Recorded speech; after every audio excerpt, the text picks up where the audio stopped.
Okay, let's move on and let's welcome on board v.p.nandakumar, the MD and CEO at Manappuram Finance, joining in on the show to talk about their quarterly numbers.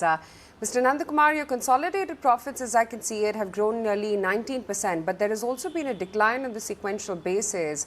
Your net interest income as well has been below expectations. The gold loan book as well has declined. What led to this dampening of spirits? We are in our primary business. More than 2/3 of our business is lending against jewelry. Jewelry is a metal where the price fluctuation, we have seen a sharp correction. So while lending against any metal, we should be cautious about that, managing the price risk. Our first priority had been managing that price risk. So we believe that we have managed it well. Today, what happens is, had this high LTV been not phased out, we would have faced the situation of our receivables overshooting the current price. So the players were offering 1 month, 1 year products. We are relatively protected in the price risk. That's the reason. So now, after phasing out that high LTV items, we started growing. Now we are growing, and we are targeting high-ticket loans also now through differential pricing, etc. We are seeing the result, and we are hopeful of a growth of around 15% during the.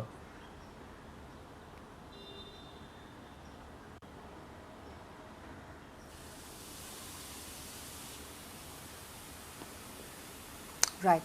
So just wanted to delve a little bit deeper into this, Mr. Nandakumar. Given that there has been a decline in the gold loan AUMs, there's been a decline in gold holdings as well.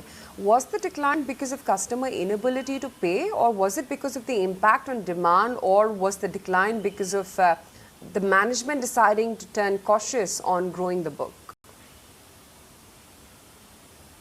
Yeah. It is the outcome of all whatever you have mentioned.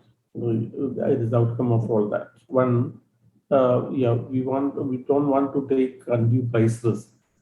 So our product is our gold loan product is 3 months.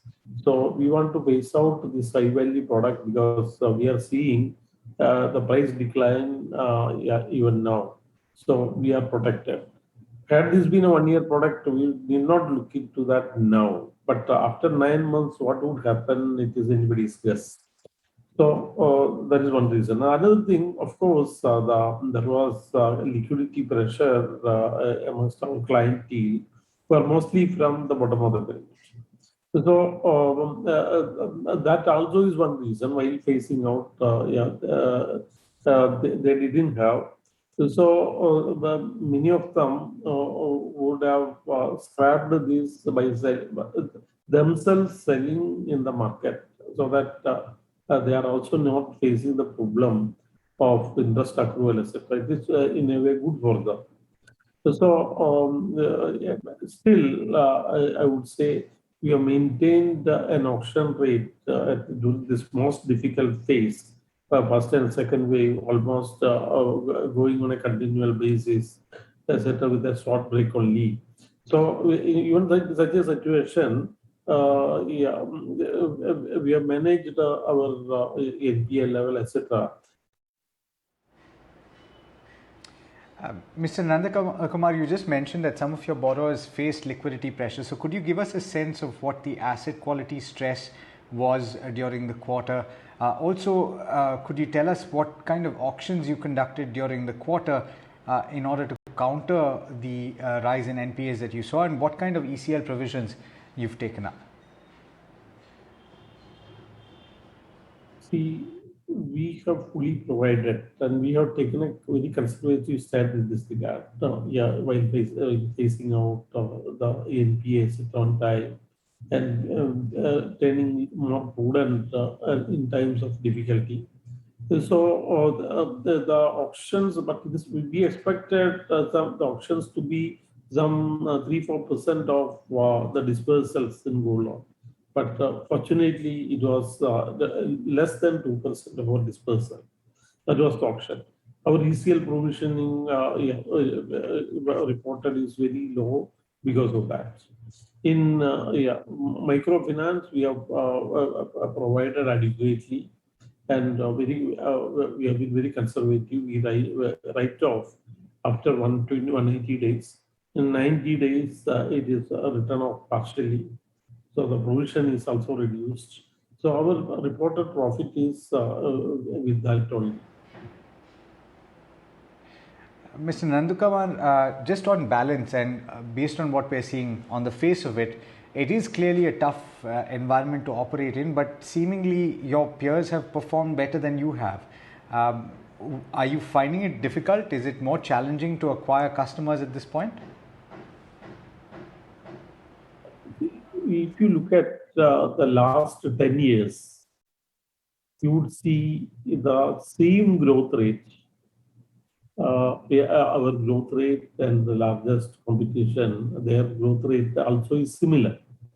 See, after demon also, as we are very conservative in maintaining our book clean. So after demon, also there was some decline, which we have corrected thereafter.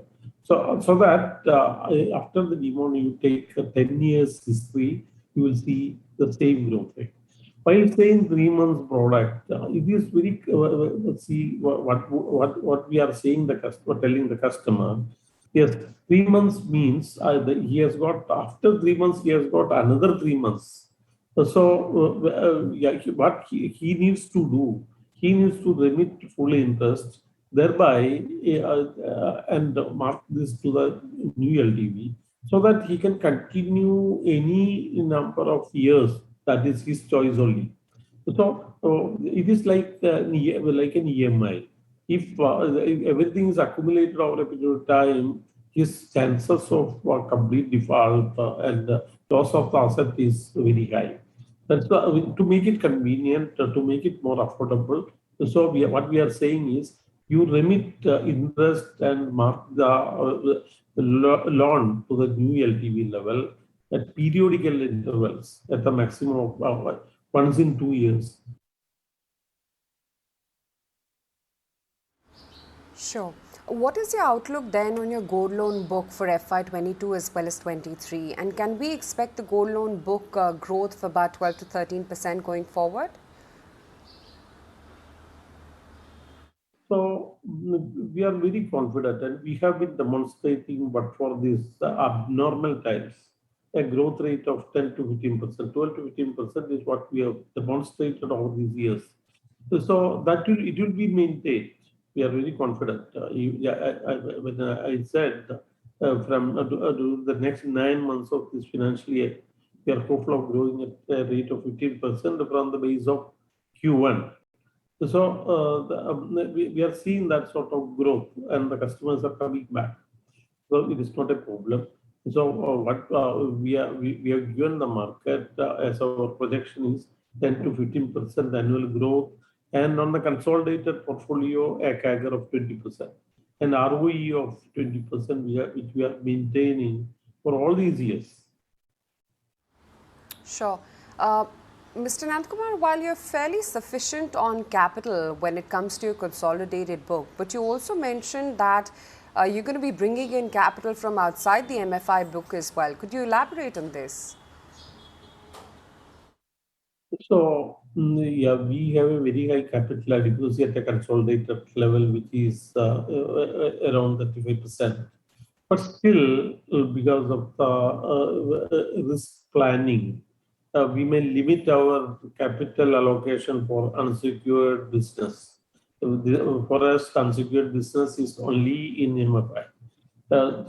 We wanted to restrict the capital allocation to be around 15% of our net worth. So, for that purpose, for managing the risk in an unsecured lending, that's the only purpose we wanted to bring capital for growth in that portfolio, not immediately. We don't have any plan to do that in the next 1 year at least. At the right time, when we are able to demonstrate that we are managing our MFI well better than the market, that will be the appropriate time we raise capital there just to maintain the capital allocation ratio. Mr. Nandakumar, great to have you on the show today. Thank you for taking the time out and speaking with us on your quarterly performance. In fact, on that note, we're going to wind it up in this edition of The Market. It's a goodbye from Alex and me.